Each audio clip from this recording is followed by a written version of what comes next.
Volume 3, Chapter 29, Official Protest.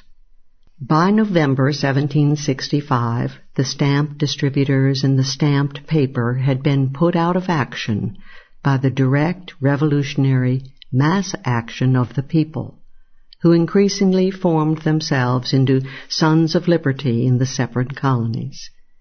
Even if the various colonial assemblies had not been so timorous and conservative, there was little that they could have done.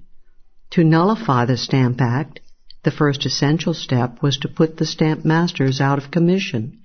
This was a revolutionary act that the assemblies could hardly have done openly, especially since they were in most cases subject to the veto of a royal governor.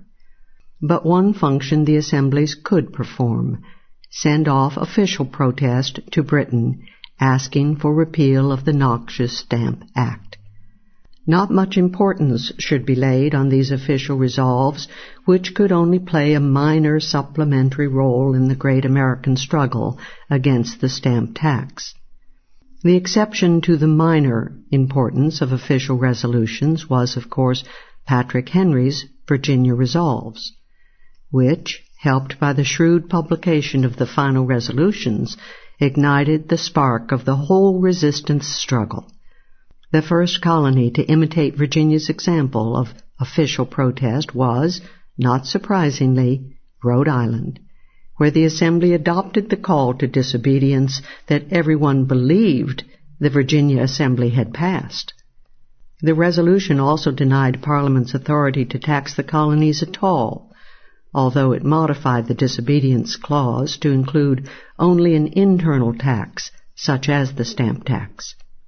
Moreover, the Rhode Island Assembly went further, directing all officers of the colony to proceed as if the stamp tax did not exist, the Assembly promising to indemnify them for any penalties incurred in following such a course.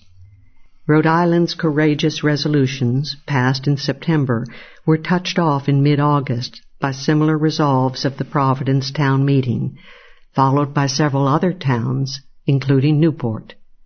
The Rhode Island resolves were largely drawn up by Henry Ward, Secretary of the colony, and Moses Brown, a leading merchant of Providence. They represented a living embodiment of the unity on this question of the Ward and Hopkins factions in Rhode Island. None of the other colonial assemblies, however, had the courage to go as far as little self-governing Rhode Island. None dared either to call for disobedience or to order officials to disregard the Stamp Act.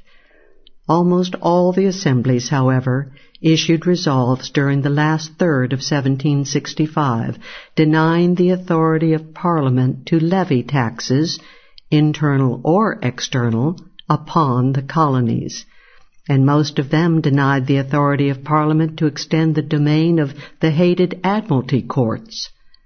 Colonies such as Rhode Island, Connecticut, and Massachusetts, which had not in the previous year strongly challenged the parliamentary authority to tax, now took steps to correct their former hesitation.